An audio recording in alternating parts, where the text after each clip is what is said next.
Corinthians 4:4. In whom the God of this world hath blinded the minds of them which believe not. Are you praying? I'm sorry. I need your help. Well, that's a first. I'm in trouble and I can't do this alone. Amazing. I love it. I love it. I love this. He's still praying. Now that I'm unworthy, Father, children. Do you honestly think that he will help you after what you just did? You are tainted goods. You're not even worth his effort anymore.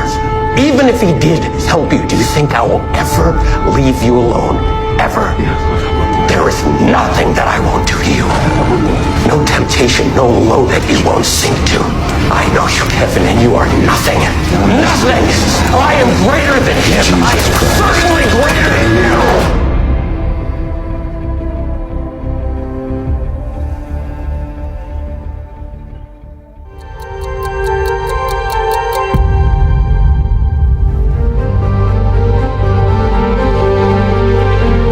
The judgment seat of Christ. How it will change our behavior. Passages. 2 Corinthians chapter 5 verse 10. Romans chapter 14 verse 10 to 12. 1 Corinthians chapter 3 verse 10 to 15. Colossians chapter 3 verse 23 to 25. One day, after the rapture, every Christian must give account to God of the way he has lived since his salvation. Our Christian lives will be on display, made manifest. This will determine not our salvation, but the amount of rewards we will receive when we get to heaven. In Matthew chapter 6 verse 19 and 20 says, "Lay not up for yourselves treasures on earth, but lay up for yourselves treasures in heaven." The judgment seat of Christ will be a place of, number 1, review of our life from salvation to death. It will show if we have lived for Christ and others, or for self. Question. When Jesus returns, will I have grudge against a friend? Will I have left my love for Jesus Christ, the Bible, souls, or the local church? Number 2, reward. The judgment seat of Christ in Greek is, Bematos tou Christou, 2 Corinthians chapter 5 verse 10, known as, Bema seat. The meaning of the Bema judgment. It was a raised platform in the middle of an Olympic arena where the judge sat. After the contests were over, the winners would assemble before the Bema seat to receive their rewards from the judge. It was not a condemning seat, but a reward seat. Losing the race didn't mean execution, it only meant no reward. The Christian life is a race, and the divine umpire is watching every contestant. After the church age has finished at the rapture, Christ will gather every Christian before the Bema seat to examine our life's work and to give the proper rewards to each. The fact of the Bema judgment. For we must all appear before the judgment seat of Christ, that every one may receive the things done in his body, according to that he hath done, whether it be good or bad. 2 Corinthians chapter 5 verse 10. The purpose of Bema judgment. Not to determine whether one enters heaven. Not to punish believers for sins committed before or after salvation. To give account to Jesus Christ of how we used our abilities, opportunities, and responsibilities from the moment we got saved. The material to be tested at the Bema judgment. At salvation, Christ becomes our foundation. At salvation, we must build on this foundation. God classifies believers' work into two groups. A. Those of indestructible and eternal value, described as gold equals the trial of our faith, 1 Peter chapter 1 verse 7.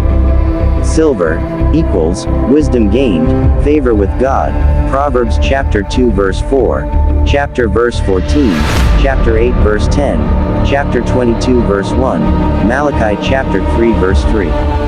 Precious stones equals souls won to Christ, Malachi chapter 3 verse 16 and 17.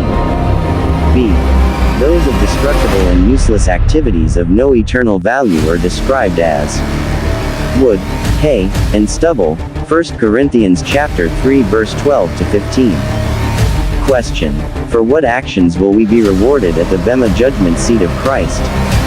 How well we treat other believers, Hebrews chapter 6 verse 10 and Matthew chapter 10 verse 41 to 42. How well we submit to authority and exercise authority over others, Hebrews chapter 13 verse 17 and James chapter 3 verse 1. How well we use our God-given abilities, 1 Peter chapter 4 verse 10, Luke chapter 19 verse 11 to 26, Matthew chapter 25 verse 14 to 29. How well we use our money. How much we suffer for Jesus. How much well we use our time. How much well we run the particular race God chooses for us. How many people we witness to win for Christ. How well we react to trials and temptations. How much we love the doctrine of Christ's return. How faithful we are to God's word and to feeding the flock of God. The results of the Bema judgment. Some will receive rewards, 1 Corinthians chapter 13 verse 14. 5 crowns may be abilities we receive to glorify Christ. Some will suffer loss, 1 Corinthians chapter 13 verse 15. What determines whether we receive a reward? Quality. Of what sort it is, 1 Corinthians chapter 3 verse 11, especially verse 13. Motive. Jesus may ask, why did you serve me? To be seen of men, or for love for Christ. 2 Corinthians chapter 5 verse 15, love for others. 2 Corinthians chapter 5 verse 11, our works are to be judged. 2 Corinthians chapter 5 verse 10, what we attempted. Matthew chapter 25 verse 21, did you invite anyone to church? Did you tell anyone how to be saved? God calls us to be obedient and faithful. Challenge. Have you been living for Christ?